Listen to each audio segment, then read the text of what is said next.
नमस्कार, मैं डॉक्टर कंचन सिंह। आज के इस वीडियो में आप सभी से बात करने वाली हूँ किडनी में होने वाले सिस्ट के पीछे का क्या रीज़न है। अगर किसी को सिस्ट है तो इसको कैसे वहीं पे रोका जा सकता है। तो चलिए वीडियो को स्टार्ट करते हैं। आइए सबसे पहले हम ये समझते हैं कि आखिर सिस्ट होता क्या है। किडनी में सिस्ट यानी कि गांठ बन जाना। अब ये सिस्ट दो तरीके के होते हैं।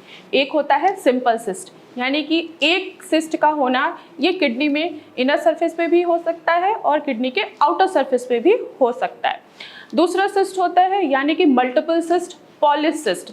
ये किडनी के इनर सरफेस पे भी हो सकते हैं और आउटर सरफेस पे भी हो सकते हैं।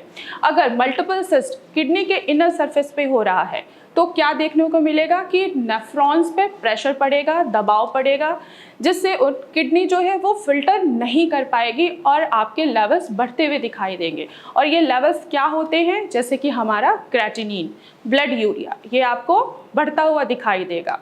और सिम्टम्स क्या नज़र आता है अगर किसी भी पेशेंट को सिस्ट है, खासकर किडनी में सिस्ट है, चाहे वो आउटर सरफेस पे है चाहे वो इनर सरफेस पे है, तो सिम्टम सबसे पहले आपको ये नज़र आएगा कि जो आप यूरिन पास आउट कर रहे हैं वो यूरिन में क्या दिखेगा आपको, प्रोटीन लॉस, यानी कि फोमी यूरिन दिखाई देगा। दूसरा सिम्टम जो होगा वो किडनी रीजन पे आपको पेन होगा, लोअर एब्डोमेन में भी आपको पेन होगा। इसके पीछे का क्या रीज़न है, आखिर सिस्ट क्यों बन जाता है। तो सिस्ट का कोई कॉज नहीं है। अगर हम रिपोर्ट्स के अकॉर्डिंग देखा जाए तो इसके पीछे के दो रीजंस होते हैं। पहला है जेनेटिक। अगर किसी की फैमिली हिस्ट्री ही सिस्ट से चली आ रही है तो ये क्या होगा कि फर्दर डेवलप होता रहेगा पर्सन टू पर्सन। दूसरा रीज़न है कि अगर आपके नेफ्रॉन्स में किसी तरीके की ब्लॉकेज आ जाती है तो क्या होगा, ब्लड का प्यूरिफिकेशन नहीं हो पाएगा और सिस्ट डेवलप होना स्टार्ट हो जाता है। तो ये दो मेन रीजंस होते हैं। अगर किसी भी पेशेंट को सिस्ट है तो इसका ट्रीटमेंट क्या हम कर सकते हैं।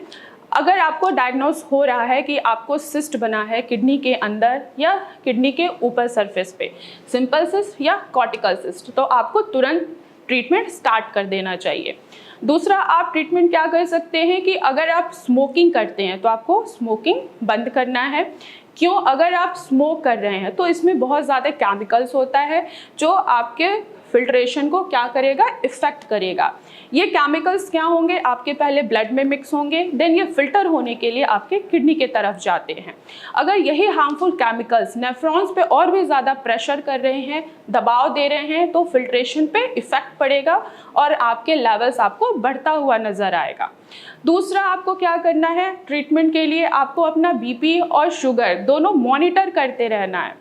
अगर आपका बीपी 140/90 से ऊपर जा रहा है तो आपको प्रॉपर मेडिकेशन की ज़रूरत है। अगर आपका ब्लड शुगर लेवल भी इंक्रीज हो रहा है तो भी आपको प्रॉपर मेडिकेशन की ज़रूरत है। अगर आप बीपी और शुगर को कंट्रोल नहीं कर रहे हैं तो आपके सिस्ट का साइज भी बढ़ेगा और क्रेटिनिन और साथ ही साथ ब्लड यूरिया भी इंक्रीज होगा। नेक्स्ट, आपको ट्रीटमेंट की क्या ज़रूरत है कि आपको डाइट फॉलो करना है। डाइट में खासकर किडनी पेशेंट को ये ध्यान रखना होता है कि उनको ज़मीन के अंदर की चीज़ों का सेवन नहीं करना होता है। अगर आप ज़मीन के अंदर की चीज़ों का सेवन करते हैं, जैसे कि पोटैटो हो गया, या बहुत ज़्यादा आप गाजर खा रहे हैं या बहुत ज़्यादा आप मूली खा रहे हैं, तो भी आपके ब्लड में पोटेशियम का लेवल बढ़ेगा, जिससे क्रेटिनिन और यूरिया भी बढ़ सकता है। आपको डाइट में खासकर ध्यान रखना है कि आपको ज़मीन के ऊपर की चीज़ें ही खानी है, जैसे कि लौकी, टिंडे, तोरी और कद्दू का ही सेवन आपको करना है। हम फ्रूट्स पे आते हैं। बहुत सारे पेशेंट के मन में ये भी सवाल आता है कि हम कौन से फ्रूट्स खाएं। तो आप फ्रूट्स में एप्पल खा सकते हैं, पपाया खा सकते हैं, अमरूद और जामुन खा सकते हैं।